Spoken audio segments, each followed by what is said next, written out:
Mama Ming, I have a story for you. Do you want to listen to me? Today, Mommy just worked. I went to the store and buy some food. And you know what?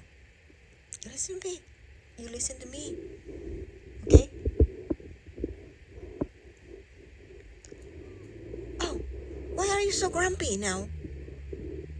Is that how you treat me?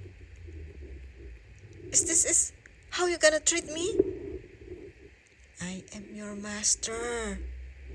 I am your feeder. You know what? Hey, look at me. Look at me.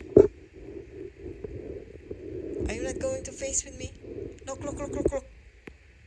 Good. Love you.